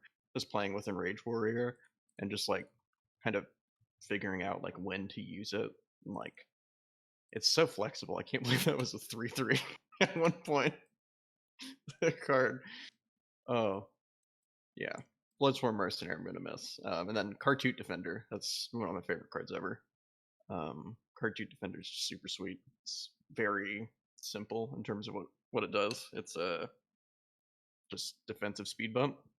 Doesn't like really dominate the board. I mean, sometimes it does, but I mean, it's just a 3/4 and then a 3/1. But it usually just buys you enough time to like get to what you're trying to do as a control deck. But yeah, Cartoot's sweet. I think that's the one I'm gonna miss the most. But I mean, I always have a fondness for any of the shaman cards too, so you could put any of those on this list. That's why I didn't really mention any. Those are some good cards. And Edelweiss, you were really fond of Bloodsworn Mercenary, if I remember, and Savior, or Saviors in general. I think you were pretty big on it. Oh yeah, Bloodsworn Mercenary. I absolutely loved. Big fan of all the warrior decks that came out around this time. By now, I'm ready to see them go. But Quest, like all the quests, honestly, I tried my fair share of making the Paladin Reborn quest, like trying to make that work, and I played pretty much all of them. But Shaman Quest is definitely my favorite. Apparently, it's maybe back, so I'll probably try that soon before it goes. Language Right Hacker now was he's- playing a Highlander, no, not Highlander, OTK combo Quest Shaman, I think. It looked pretty cool. It looked pretty cool. I mean, I'll be curious to see it just to compare with like my earlier drafts of the same concept. I was running Cthulhu just for the 5-mana spells to run Groundskeeper and to corrupt 4-drops. Gave you a secondary combo. You could either Cthulhu for 60, or you could do the Yashraj double combo. But yeah, Quest Shaman has been super enjoyable in all its forms. So I will miss that one. Walking Fountain, honestly, we haven't done this kind of thing in a while, but I remember using like the thing that turns into a copy of a minion in your deck, but as a 4/4. Muckmorpher. Muckmorpher and I know that one. Eureka on Walking Fountain, I remember fondly. And honestly, it was just a good stabilizing minion in like slower, more control-y shamans. And then Armageddillo in Warrior. Oh, yeah. That's a sweet card with the laser. It's just a sweet card. Yeah. It's Of such the a fun few name to say too. Warrior beasts. Oh, super cool. I don't know where to emphasize. I just say I I say Armageddillo. What I think it's like Arma, like Armageddon. So Armageddillo. I don't know. I don't know. That's just. I The way mean, it flows for me the it's a fantasy thing, so like, who cares? It's however you want Yeah. to say it. It was really good into Tomb Warden. Yes, Really, really good into Tomb Warden. absolutely. Yeah. What about you, Hat? What are your favorite ones you're gonna miss? My favorite card, now I'm going to miss, that has been nothing but a source of content. Press F for the rotation of Dark Pharaoh Takana in chat, please. I'd like to note this card has provided me with more meme joy than any card over the years. And, I predicted when I saw this a bold take that I had in my rise of burgeoning content creator who realized that being expressive and having extreme opinions is more fun than just trying to drive the middle. But also I looked at this card and said, I think this card is crap.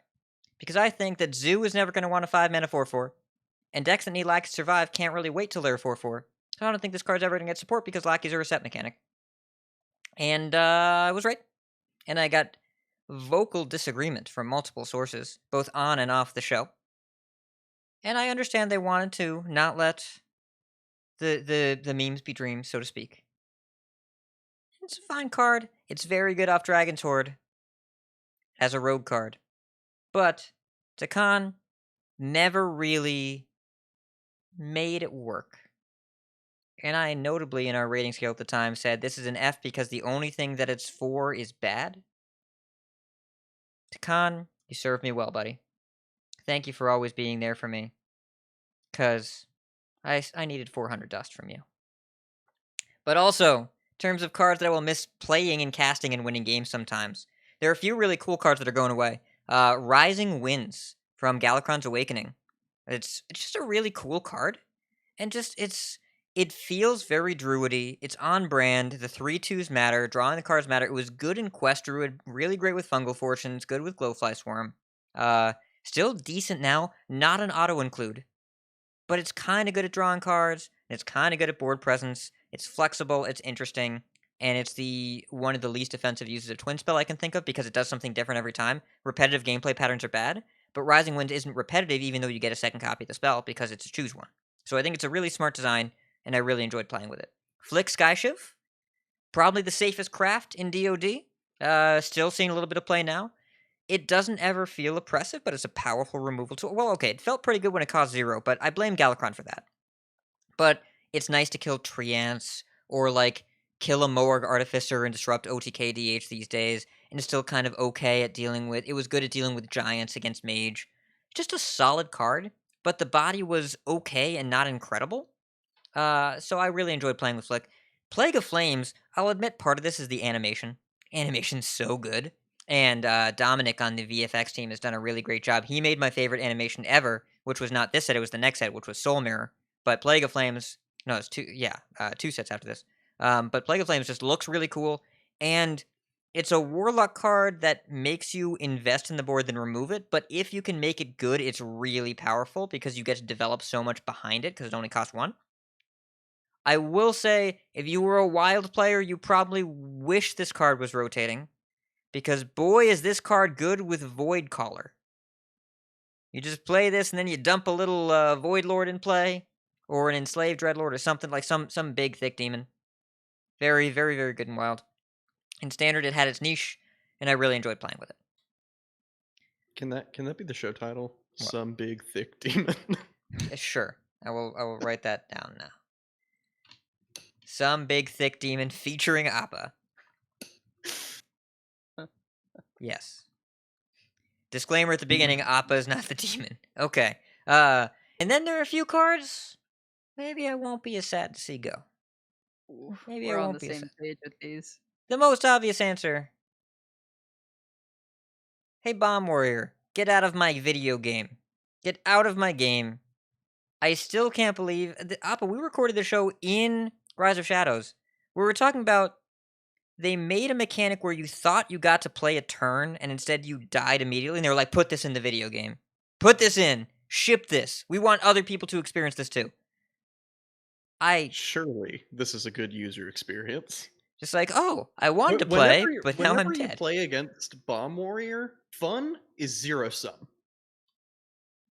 One person has all of it, the other person has none. Sometimes neither person has fun if it's me playing the Bomb Warrior, because I just don't like that deck. I tried playing it last season, and I was just like, this is such stale gameplay. I can't do this anymore to myself. And then I went and played OTK Demon Hunter or something. And back in Rise, this was, you played Dr. Boom Hero, and you were a full control deck. Just removal, couple Clockwork Goblins, couple Wrench Calibers and Ziliax and Omega Devastator and all that. And the most recent incarnation, which was finalized really in Skullomance, is just upgrade your caliber, played Horde Pillager, and just hit them in the face as many times as you can, as quickly as you can. And it's... I call this portrait-to-portrait combat. It's just like battleship combat. You line up your ships next to each other, and you just fire the cannons at each other's heads. Over and over until one of you sinks, and then you just scoot off to the next poor ship. Yep. So, yeah, I think we're all pretty ready for this one. I'm ready for Ray of Frost to move on. I'm glad that Blizzard has also realized with the revitalization of the core set that freeze is not a good game mechanic. And Ray of Frost was a really efficient form of freeze that also was last seen in a getaway car with Sorcerer's Apprentice and a Mana Cyclone, heading towards the interstate to catch up with their buddy Conjurer's Calling, which cost 3, by the way, when it was printed. 3 mana. Only person I know that got that card right was Zeroshio, but he called and was like, "This card's insane." And we were Sorcerer's Apprentice, Ray of Frost, Coin, Mana Cyclone, like just ugh. Remember when you got to play Pocket Galaxy? Yeah. Remember Khadgar calling. Khadgar, Mirror Image, Sea Giant, next turn calling? I don't like it. Yeah. It's gone now. Or it's going to be gone. It can't hurt me. Yes. I want a happy place. Yes. So and Ray of Frost just aided and abetted every gameplay pattern they don't love. So I'm glad that's going away. And Ysera Unleashed. I played a lot of Druid this past year. I actually didn't mind. Well, okay, I didn't love Spell Druid. That was kind of gross. I enjoyed Guardian Druid for what it was. I actually kind of like Gibber Spell Druid for what it is now. Ysera Unleashed was a big giant pile of dragon butts combined with animation problems. And specifically, before they took original Nozdormu, out of the pool, just sometimes a player wouldn't have a turn. But even then, if you knew you were going to have something even close to a Ysera turn, you just had to play so fast because the client couldn't keep up with it. And then either you hit a bunch of dragons and you had a full board out of nowhere, or you didn't and you had a 4-12, and the next turn you started your turn and you hit a bunch of portals, and then you had like 20 seconds to make decisions. It was really, really swingy gameplay, highly variant, and exposed the client's issues in a really major way that was not really enjoyable. And I'm glad it led to them curating Discover and random generation pools, but it wasn't great at the time, and I'm glad she's moving on. Yeah, I'm gonna just go next because one of my cards just pairs with yours perfectly. Yeah, go for it. Breath of Dreams. Anytime that card was played against me, something dumb was happening. Either I was getting guardian animals, or I was getting like embiggened into gigantic, huge dragons that I can never effectively get through. Or like Or I was turn just, 3 like- strengthen numbers and get a winged guardian. Yeah, that, or just like ramping to Ysera and then overflow, heal, here's 6 dragons. Yep, Overflow's Okay. leaving too, by the way. Bye. Yeah. Oh, thank God. So I enjoy Breath of Dreams like as a card. I think it's super cool. I like playing with it. But anytime it gets played against me, I'm just like, that's a lot. They just got a full turn ahead of me and drew a card. Don't forget that Also- sometimes instead they would just play Malygos and you would die. Oh yeah. Yeah, that would happen. I'll make you a real toy. I am the essence of magic. You win this time. Jeez. These sets were crazy. There These was some sets were good stuff. insane. Well, okay, so like DoD was really, really strong, and I think DoD kind of stands out. Rise of Shadows has some good stuff going on. Saviors was a really fun set, but DoD really pushed the envelope. And also, when they talk about how You're the Dragon really pushed Generation, how many of those are DoD cards? All the Galacrons, DQA. It's like just that by itself is enough.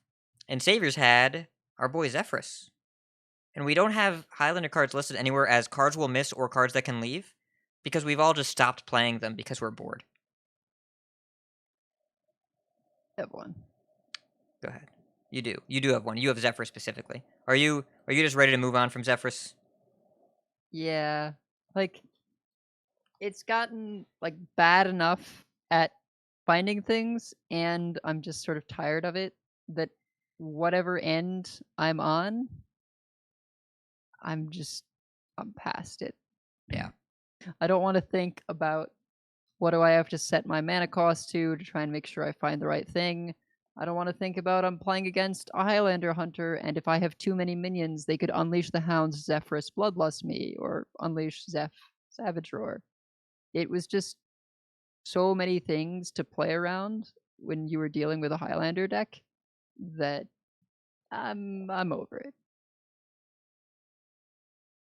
I think the least favorite thing about Zephrys for me was there was a period of time where like Murloc Shaman was like actually legit powerful. Like Underbelly Angler really strong card. It had like really good refill.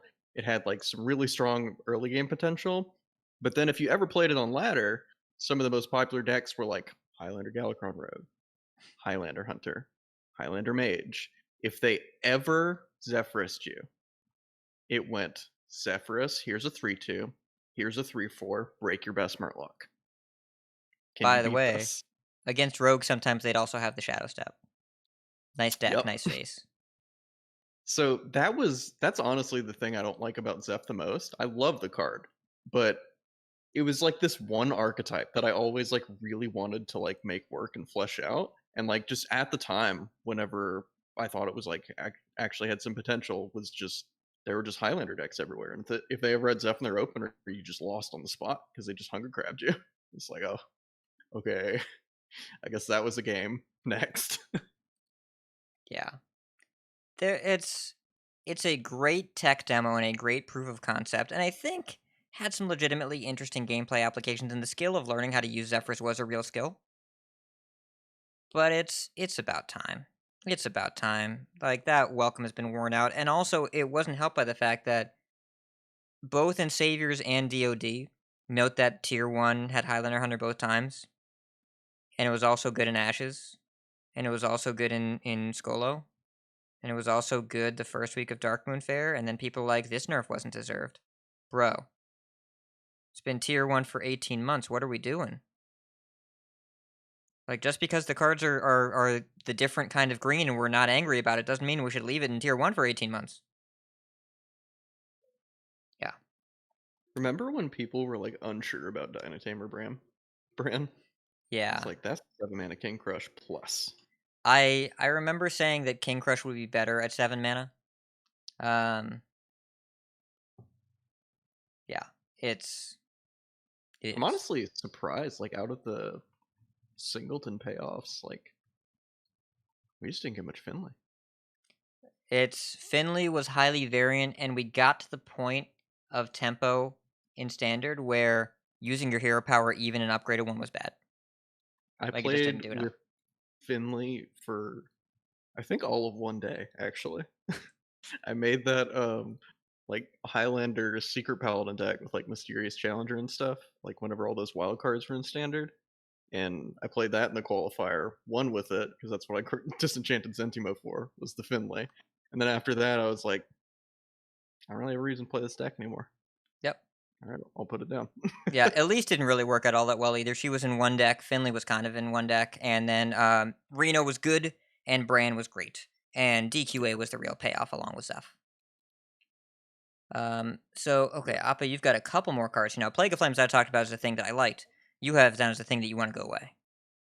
Well, I mean, I don't know. I've played like a lot of board-centric decks, I think, Yeah.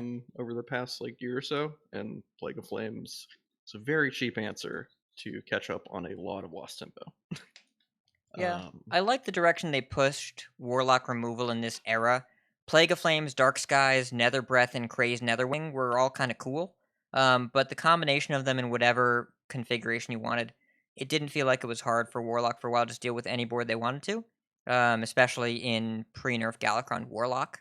That deck was really good at killing stuff. Yeah, and then the card I'm most excited to see go away is just Psychopomp. I'm just sick of it. I'm over it. I'm over just crossing my fingers and being like, do you have a Psychopomp? Yes. I can't win. Also notably leaving, greetings fellow humans. Goodbye, get out of my Standard. Even if we're not seeing it that much anymore, that is the most miserable card to play against multiple times in one game. And they travel in packs. They never have just one. Tiny obsidian statue? Yes. For small? Wait, which one is this? Convincing Infiltrator. 5-mana 2/6 taunt. That is rotating. Yeah. Yeah. Psychopomp and that one go together. I don't like either of them. I don't like that deck. Yeah. Otherwise, you've got a couple more left that are rotating, and I think they're good general answers. Archivist Elysiana, you still upset about this one? Look, and it has come back every now and again. And even somewhat recently, people are like, "Oh, I threw this in there to win, control mirror," and I'm just like, "No, make it stop. I don't want this to be how we win the control mirror." Yeah. And Elysiana is a card that makes me grateful for Ticketus, because when you print cards like Ticketus, you're saying, no, I want my control games to end someday, and not just be hit turn limit unless one of you doesn't have it. Yeah. And then just lackeys generally. In particular, Dragon Lackey, and I like Ethereal Lackey, but I think Dragon Lackey and Ethereal Lackey lead to these discover rabbit holes of generation where you just go one thing into the next and the next, and you kind of forget where even the chain started. So yeah, I'm very done with lackeys and the amount of generation that went with them.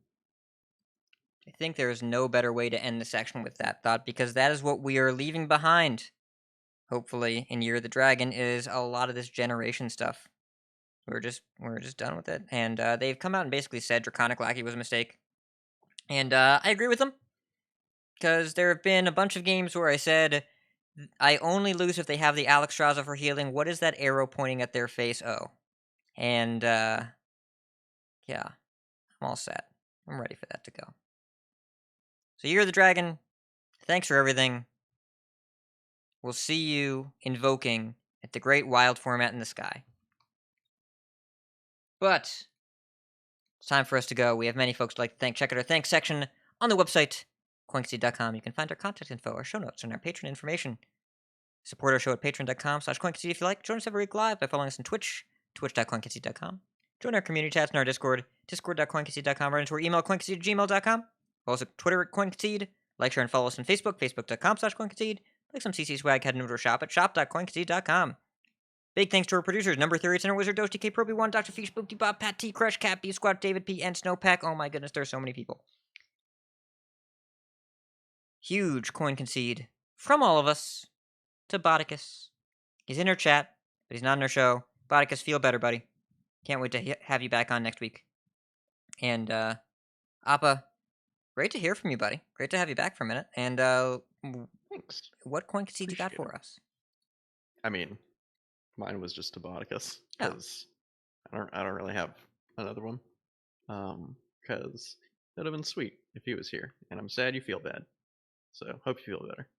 Figure it out, and we'll get both of you back in the same show at some point. We'll have Edelweiss here. We'll have a party. There will be a party at some point in the future. I like parties. Edelweiss, coin concedes. Coin concede to you, Hat, for taking care of our technology issues as always. I go to you for a lot of technology advice. I'm gonna have to start learning stuff myself properly, but it's I'm always very grateful to be able to use you as a resource. And also to you, Appa, I think the last time we were on the show together would have been sometime a very long time ago when I was a guest. So Yes, it's been a minute. yeah, I don't know. Good to see you. Good to have you. Sure.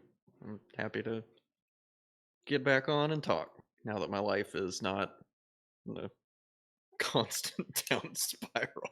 Yeah. Now that I'm in a good place. Yeah, it's nice. Coin concede. Oh, before we forget, Razix TV, thank you so much for your sub today. Really appreciate it.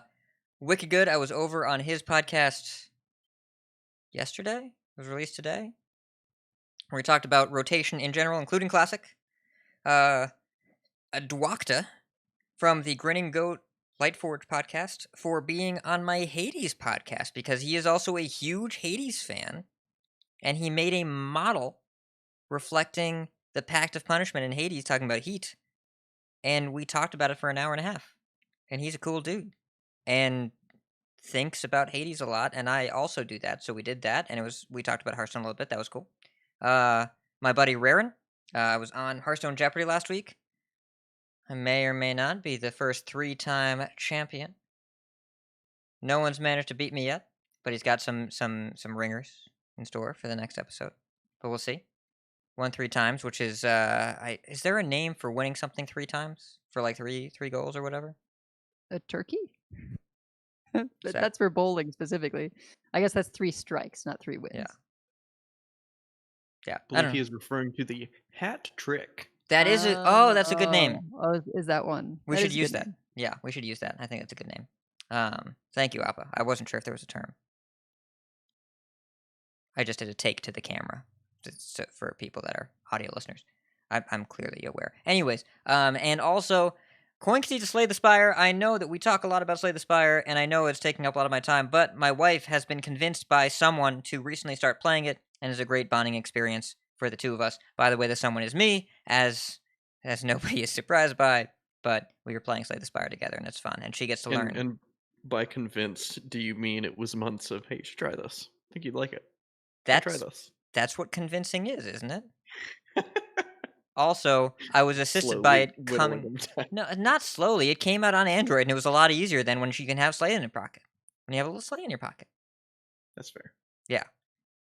So once I stopped playing on Android for like a minute, I was like, "Hey, you should get this thing that I clearly have no control over. You should put it in your life too." And she was like, "No, that's stupid." But now she's playing it, and she can stop playing games sometimes, so that's good. But playing together, right? It's a fun little experience, so it's good. So, Slay the Spire, thank you for that. And that's gonna be our show. So, keep calm and watch out for Thicc demons and big dragon butts. We warned people. And if you see us on the ladder, concede. Concede. Concede.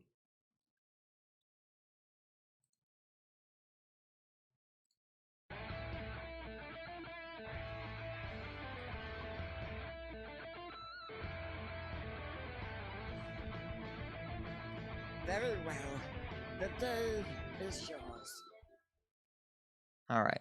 But if we were a band, I'm just kidding. Edelweiss would obviously be the cool bass player. Like I don't know what I would be, but she would be the cool bass player. Yeah. Thanks, y'all. Really appreciate you tuning in. Bodicus, feel better, buddy. And we will see you all next week.